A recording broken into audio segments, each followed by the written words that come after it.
Alright, I haven't seen too many DIYs on YouTube for the G3 Enzo binding. So I figured I'd post a video of how to get it mounted on your skis. These skis are already inserted for the 6-hole pattern for both 22 Designs bindings, Axl Vice, Outlaw links, and then the 6-hole pattern for the Enzo and also the Kreuzspitze telemark tech plate. So that's why you'll see a bunch of holes in here. So this is the main piece of the binding that we will furl on first. You'll see the 6 holes on the bottom there, which are of a little bit different spacing than the 22 Designs. So unfortunately they won't work on the same holes. So I'm just going to line them up. Have 6 low head screws that I'll use. I'll throw the screw dimensions in the video description. So we'll go ahead and get a couple of these seated up.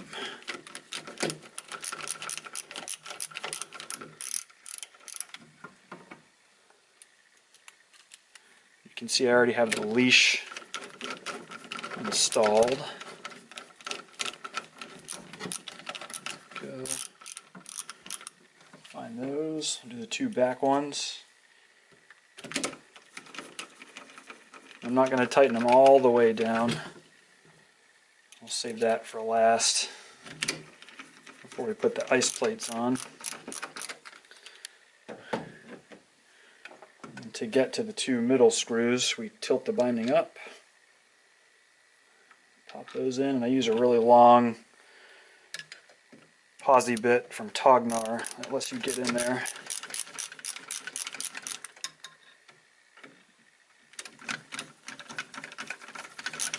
Go. Make sure all of them have bit, and then we'll go ahead and tighten them, hand tighten them.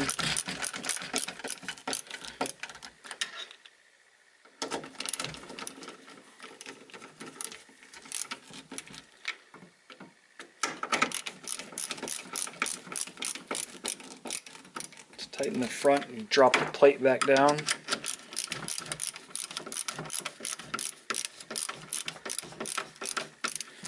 Leave this in walk mode so that you can easily access all the screws.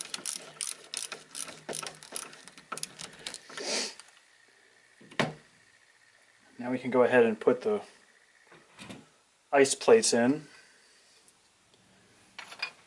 We have 2 ice plates, anti-ice plates. This is the front, and this is the back. The front has 2 tabs. And then these little claws that feed into the front of the binding and fit underneath the anti-ice plate that sits underneath your boot. So you just tuck it in like that, give it a squeeze on both sides, and push it in.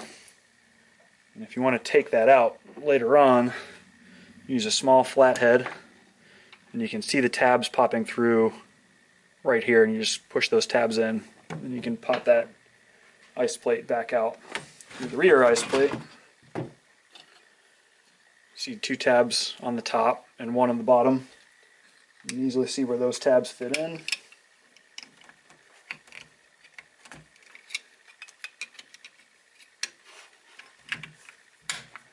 And you feel it snap in just like that. Now we can install the rear spring assembly and the heel throw.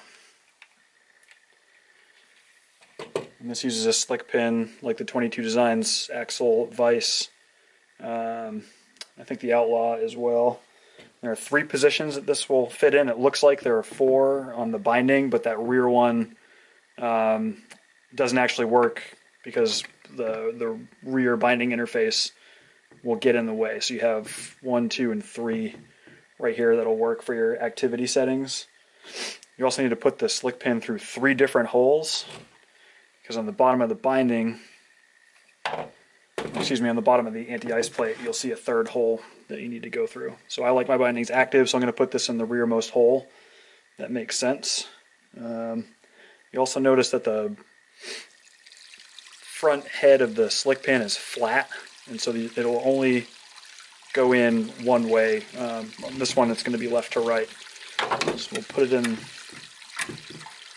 first slot. is above this bar.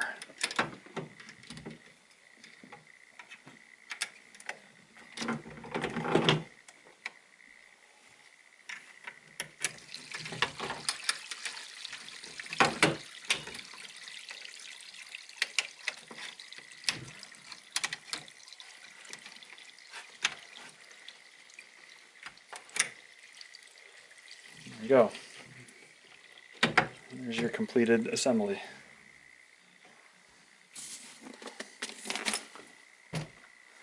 You can put in the boot.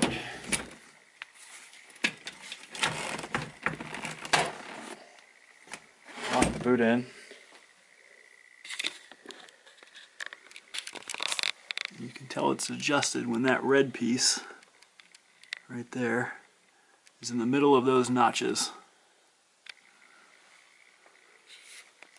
which you adjust with the posi screwdriver right there, forward or backwards.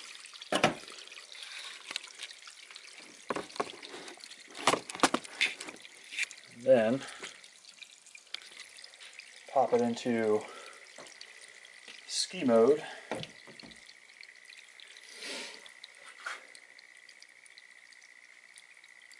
You take the end of your ski pole. I just use my screwdriver.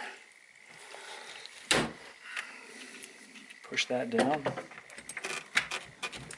And then you're locked in for ski mode, for skiing. Tour mode, push down right here. And you have your free pivot. As long as you make sure that your heel throw is adjusted properly so that it clears behind your springs.